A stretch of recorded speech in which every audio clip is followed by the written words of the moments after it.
وكتابا موقوتا على المؤمنين حث عليها من الذكر المبين فقال أحكم القائلين حافظوا على الصلاة والصلاة الوسطى وقوموا لله قانتين. نشهد أن لا إله إلا الله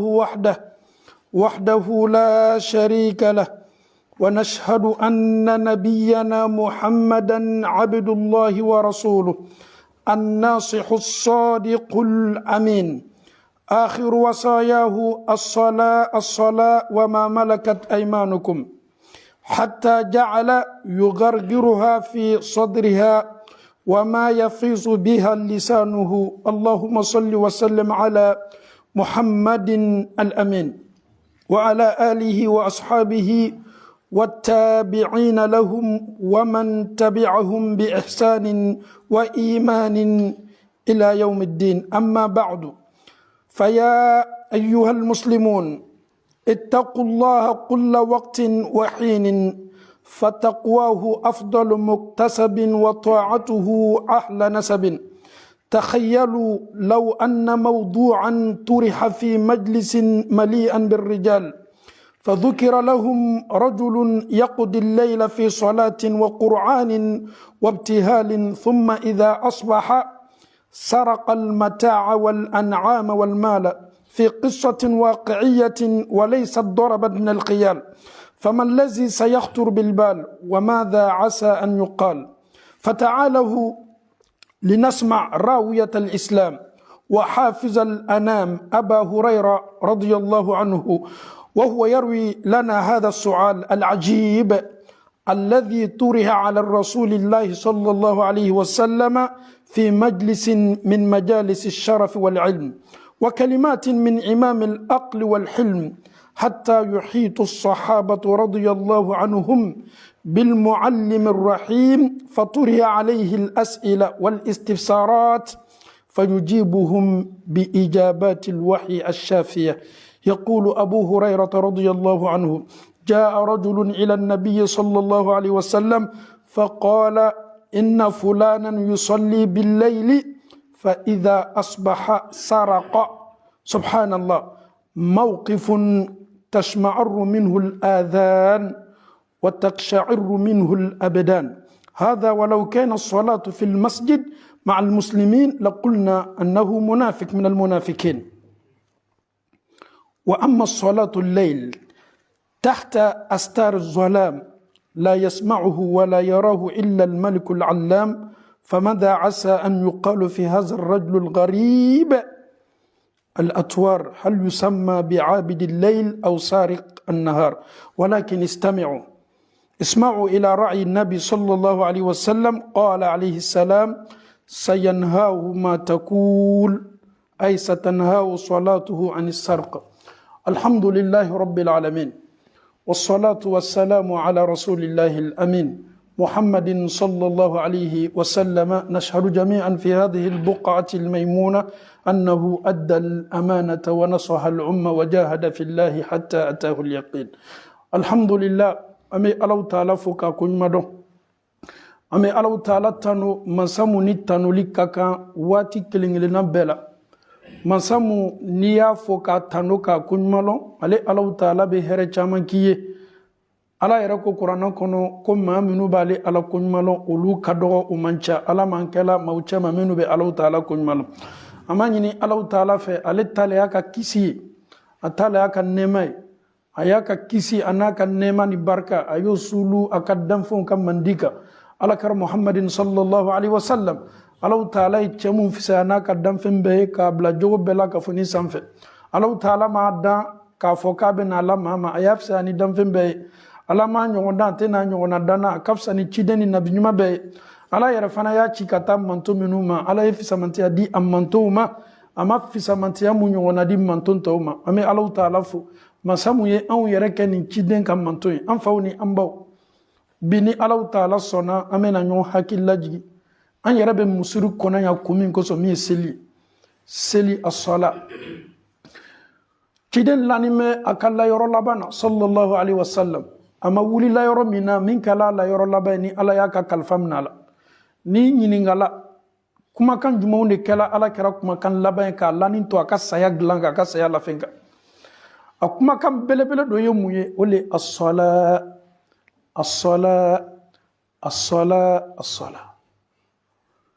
Le prophète il était dans l'incapacité de se tenir debout.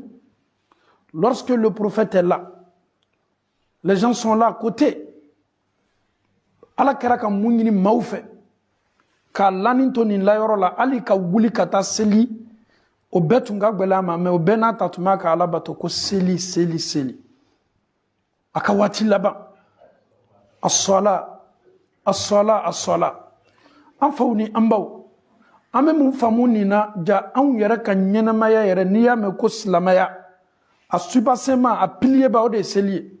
ni maa min y'a to yen i ye silamɛya kari ni maa min banna i ye silamɛya to yen o kosɔn Abu Huraira ala ma Alahu taala diɲɛna ma i toloma lo a la kosɛbɛ a bɛna cɛ dɔ ka kisa kofɔ an ye maaw nana ka na alakira sɔrɔ ne ma nin kisi b'a ye sallallahu alaihi wasallam cɛ dɔ ka kisa nana ka na fɔ alakira ye sallallahu alaihi wasallam ko ya Rasulallah ko nin karama sera a bɛ seli jama la a bɛ su seli fana kɛ mɔgɔ ɲɛ t'a la komi ni dugusa gbɛ la a bɛ sonyali kɛ subhanallah yusalli ma'a jama'a ويصلي في الليل ولكن يسرق عابد الليل وسارق النهار على كرا كما نفعل كما نيوكما فانغ مباي بيرة أم ببان يرايول كنا مسلي مجلومون بانكا إسكي سابيالي أفعل كوني مامي مسلي إن الصلاة تنهى عن الفحشاء والمنكر كسلي نياكي seli te sɔn selikɛla ye ala sɔsɔ kɛ seli te sɔn ala sɔsɔ la et seli te sɔn selikɛla ye taa ka taa ala sɔsɔ kɛ n'i bɛ fɛ ka don ala dɔrɔn seli b'i bali a kɛli ma yala est ce que seli mun bɛ kɛli bolo ni est ce que ala ka seli mun ɲini o don wa parce que ala taala tɛ kumakan yɛrɛ sɔsɔ donc ala kɛra ni cɛ bɛ seli ni ye a bɛ seli jama la ni cɛ fana su fɛ a bɛ seli mɔgɔw bɛ taa fɔ la n'a fɔla jama seli la a bɛ na fɔ non tuma dɔ a bɛ bɔla ka seli jama la a ye fɛ mɔgɔw le y'a ye mais o bɛɛ n'a ta k'a bɛ seli su fɛ a kelen n'a ka bon kɔnɔ dibi la mɔgɔ ɲɛ t'a la o b'a yira k'a fɔ ko selila ɲuman don dɛ maa min bɛ seli ka bɔ a yɛrɛ la ka wuli a ka bon na dibi la danfɛn ɲɛ t'a la k'o bɛɛ n'a ta n'a wulila dugusa gbɛ la i b'a ye a bɛ sonyali la ala kɛra ko bɛ kɛ di kira bɛna jaabi mun di bi o jaabi yɛrɛ le y'an ka bi khutuba ye a bɛ espoir da adamaden ma a b'a adamaden bila alabato la a b'a adamaden bila cɛsiri la kira ko sallallahu alaihi wasallam aw ko cɛ min n'a bɛ seli jama na a bɛ suseli kɛ o bɛɛ n'a ta ni dugusa gbɛ la i b'a ye sonyali la kira ye mun fɔ ko satanhahu aw kana bali seli ma dɛ ni ala sɔnna lon dɔ natɔ seli mun bɛ kɛla a bolo nin ka ɲa seli nin kɛcogo ɲuman bɛ n'a bali ni ala sɔsɔ ma subhanallah i kana mɔgɔ ye seli la ko a ye seli dabila dɛ o man ɲi a fɔ a ɲɛna a ye seli kɛ ka ɲa jogo koro ni jogo jugu min bɛ adamaden na i b'a ye a bɛ sonyali kɛ a bɛ jɛnɛya kɛ a bɛ nkalon tigɛ a bɛ nin kɛ a bɛ nin kɛ a bɛ nin kɛ an bɛ min fɔ a ye dun bɛ seli kan mɛ a kɛ kɛcogo ɲuman na lon dɔ natɔ seli kɛcogo ɲuman nin de bɛ n'i dɛmɛ i ka ala sɔsɔ nin i b'i mabɔ a bɛɛ la lɔnnikɛla dɔ ma ɲininka la ale ko k'a ye san 40 de kɛ seli la su seli la san 20 fɔlɔ a y'a yɛrɛ di mais san 20 laban a ka seli k'a nafa a ka seli k'a cɛ janya ala sɔsɔ n'a tun ka gwɛlɛ a ma k'a bolo bɔ a la seli san 20 seli tɛmɛni ja ko bɛɛ kɛ pour que limaniya in na ala ɲɛsiranya in na ala taala y'a dɛmɛ san 20 min tɔ to la san 20 fɔlɔ seli kɛcogo ɲuman k'a dɛmɛ a sela ka diya sɔrɔ seli la san 20 laban de la seli ka ɲi a b'a adamaden dɛmɛ a b'a adamaden nafa i n'i ka ala sɔsɔ n'i ka julumu seli kɛ ka ɲa dume a kɛli la a k'a kɛ waati a k'a kɛ cogo ɲuman na n'i b'a kɛ fana y'i tawakala ala taala la an kana na seli kɛ perese la an y'a dɔn k'a fɔ ko adamaden n'i banna jɔ la ala taala ɲɛkɔrɔ ka seli damina sika t'a la i ni danfɛn foyi tɛ ɲɔgɔn fɛ a waati i ni danbaga ala taala le bɛ ɲɔgɔn fɛ ala taala ko hadisi kudusi kɔnɔ ko ni maa banna jɔ la seli la an kelen kelennan bɛɛ jama seli le wa i kelen de wa ni adamaden banna fɔ la ko alhamdulillahi rabbil alamin قال الله عز وجل في حديث القدس قسمت الصلاة بيني وبين عبد نصفين حينما يقول العبد الحمد لله رب العالمين يقول عز وجل حمدني عبدي وإذا قال الرحمن الرحيم أثنى علي عبدي وإذا قال مالك يوم الدين يقول مجدني عبدي وإذا قال إياك نعبد وإياك نستعين للعبد ما سأل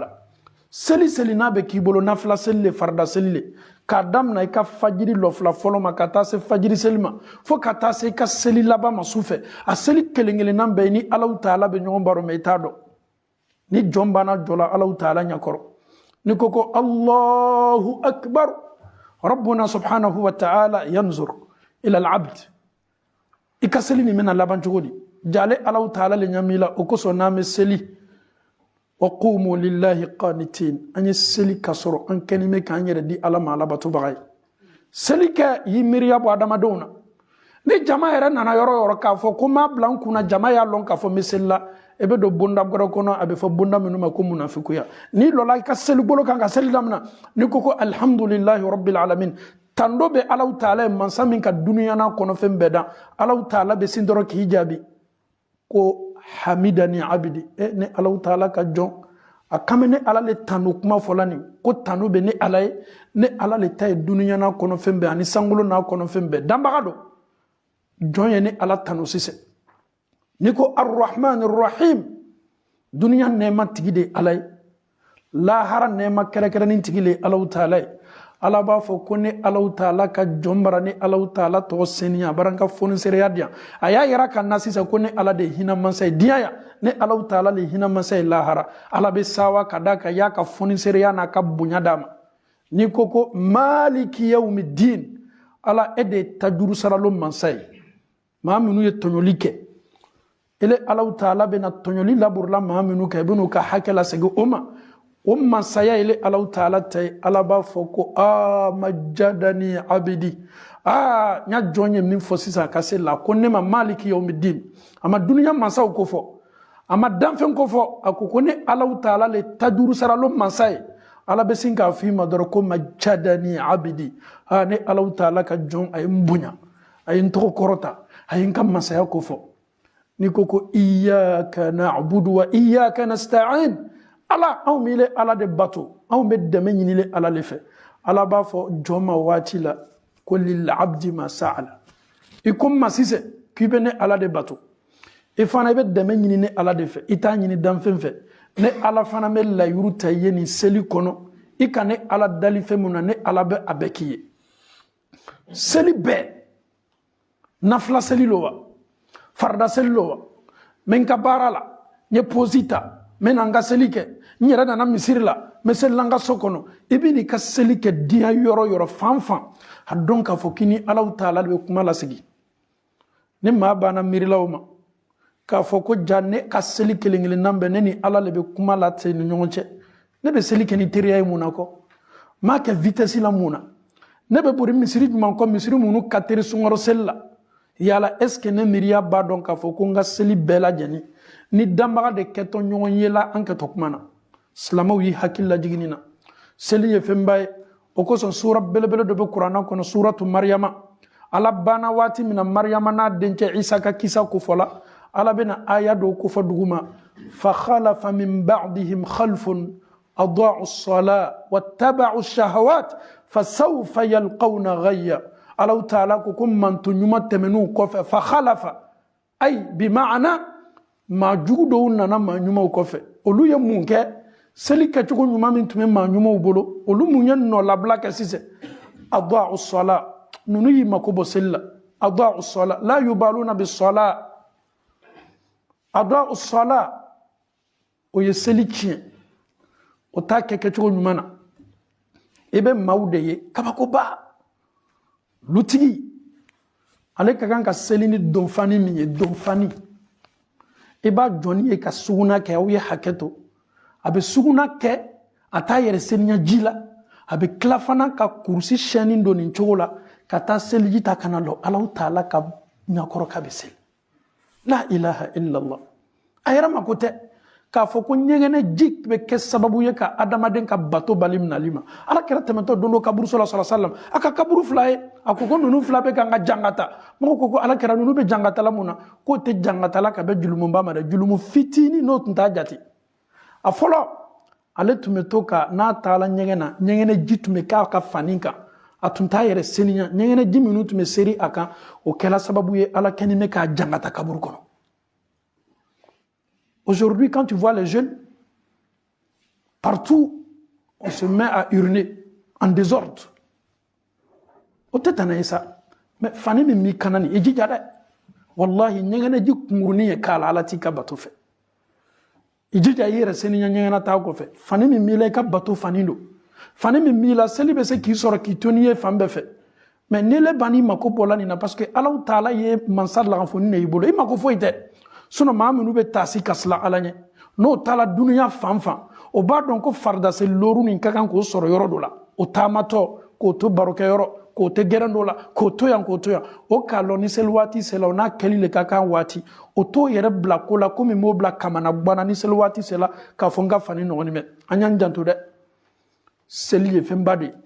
Allah Taala ko adha'u sala o kima ko bo sella paw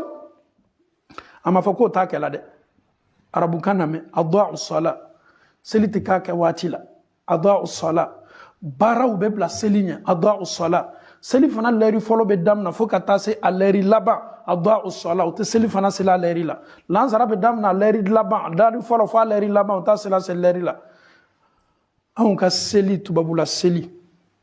anguru seli na leri bana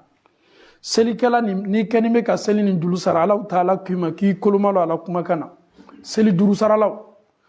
seli munu be duru sara na wati temena pew voyage mi bali bana mi bali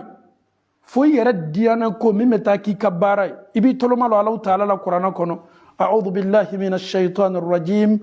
ara'aita alladhi yukaththibu bid-din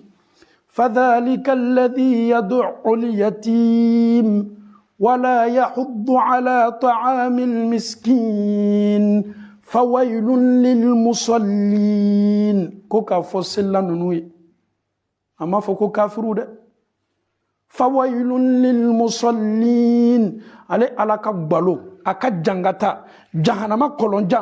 كوكا فوي للمصلين وبينو سلاويه سلا جونكودو الذين هم عن صلاتهم ساهون ما منهم ما كنت سليلاري لا وتاكا كواتي فجر بتمه مونتر تي ريغلي تليفون تي ريغلي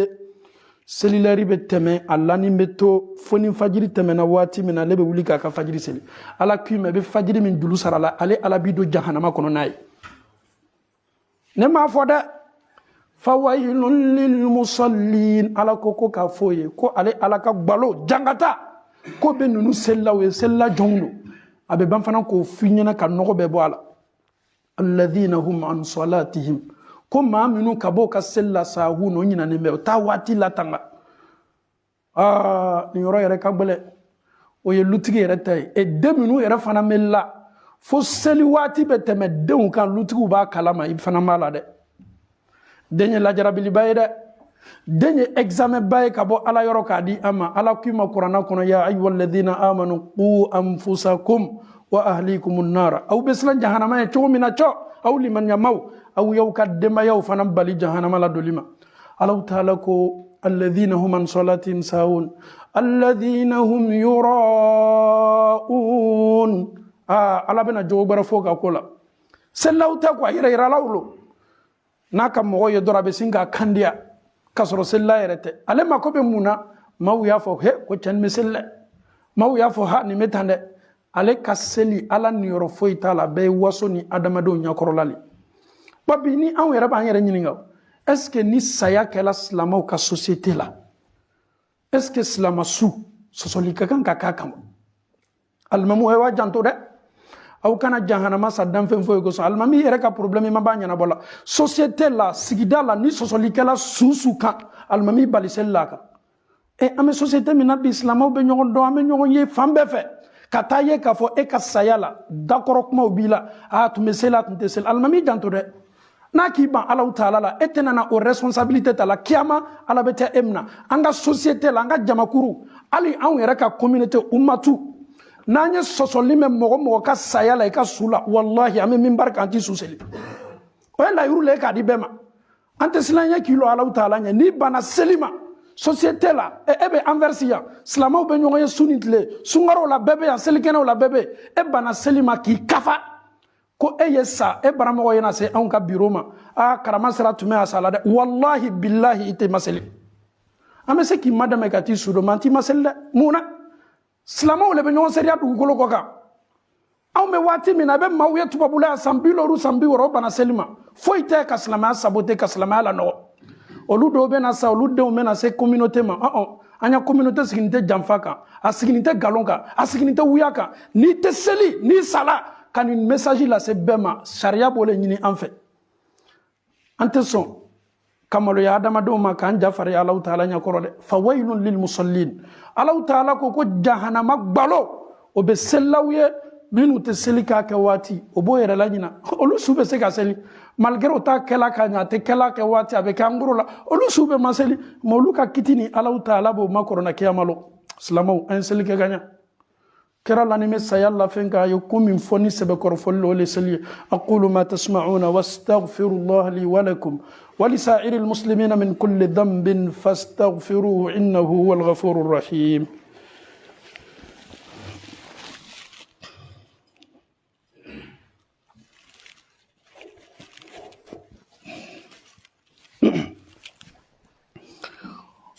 الحمد لله وكفى والصلاة والسلام على رسول الله مصطفى محمد صلى الله عليه وسلم. نشهد جميعا أنه أدى الأمانة ونصح الأمة وجاهد في الله حتى أتاه اليقين. أنفو أني أمبو أماني رهاك الله جي ني ألا نسرني أن إسلام بلا جني أنيا دونك أفو دنيا لبان تو مصر بلا بلا منو كفولا سليك لو بنو كسليك mais seli saboté la ou bena fanga soro seli bena fiya silamaw bolo ebe silamaw ye ni seli wati sela dusukun me ke tla rofla dusukun do be no luma ka to yara soro muna ba don ka foko ala nyamola dusukun do be olu ja fariyala olu ba ko diane watu lela o fana nyene ka foko le kunmai ka soro ala taala ka jangata do leti abada madon to kojugu ka kojugu ni yara be kinyene ka foko ko nyumado mais a dɔn k'a fɔ ko ni banna don min ni sala don min a bɛ gbɛlɛya i ma. As-sala, an ye seli an y'an mako don seli la. La prière elle est très importante. Il faut observer, il faut respecter les horaires de la prière. Le prophète sallallahu alayhi wa sallam, parmi les dernières phrases qu'il a prononcées, parmi ces dernières phrases là, il parlait de la prière. Il était couché, allongé sur son lit de la mort. Il ne faisait que répéter as-salat, as-salat, la prière, la prière. Chers parents, chers frères et sœurs en Allah, si cette prière n'était pas si importante, ce noble messager n'allait pas en parler dans ces derniers moments. Il faut prendre soin de la prière. Il faut prier à l'heure. Nous sommes éprouvés ici en Europe. La majorité travaille, certes, nous sommes venus ici pour le travail. Mais en faisant le travail, n'oublions pas aussi qu'un jour viendra, nous allons rendre compte. Est-ce que pendant mes heures de pause au boulot, est-ce que je faisais mes prières? Si la prière elle est bonne, les autres actions, Allah va les regarder comme le prophète nous dit dans son hadith.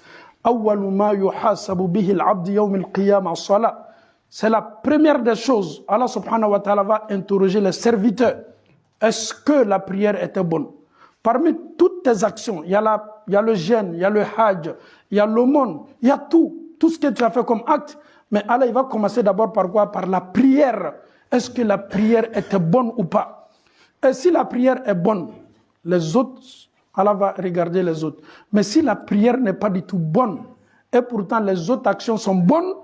les autres actions ne seront pas regardées parce que la première action n'a pas été bonne. C'est comme la prière, nous considérons la prière comme la clé. On peut le dire même, c'est comme le visa. Donc, chers parents, chers frères et sœurs en Allah, ce que j'ai dit en malinqué, je vais répéter aussi en français. Quand on se retrouve dans une société, Et cette société, nous sommes comme une famille. Nous nous connaissons tous. Et dans cette société, il y a eu un décès. On vient, on informe les guides religieux, on dit, ah, mon oncle, mon cousin, mon frère, il est décédé. On va dire, inna lillahi wa inna ilayhi rajiun. Mais, imam, j'aurais appris que, on dirait, ne priez pas. Au fait, quand il y a doute net, les imams doivent faire attention. Est-ce qu'un musulman aujourd'hui, ton identité, un musulman, qui doit être fier de sa religion, qui doit être fier de la prière, et toi, à ton décès, les gens vont murmurer, on va se poser les 1000 questions, est-ce qu'il priait, est-ce qu'il ne priait pas? Quand c'est comme ça, les imams vont faire gaffe, parce que ce corps, ce cadavre qui est couché, il faut s'interroger, il faut se poser beaucoup de questions. Qu'est-ce qui l'empêche? Peut-être il était dans les cinquantaines, soixantaines, mais il ne priait pas. Mais à partir du moment, on ne peut pas avoir honte de tel, parce que nous sommes dans une famille ou une communauté, pour ne pas qu'on dise son cousin ou son oncle ne priait pas. Non, non, non. Il n'y a pas d'arrangement dans ça. Quand tu ne pries pas, quand tu décèdes, il est obligatoire aussi, nous les musulmans, on doit s'abstenir de faire la prière sur toi.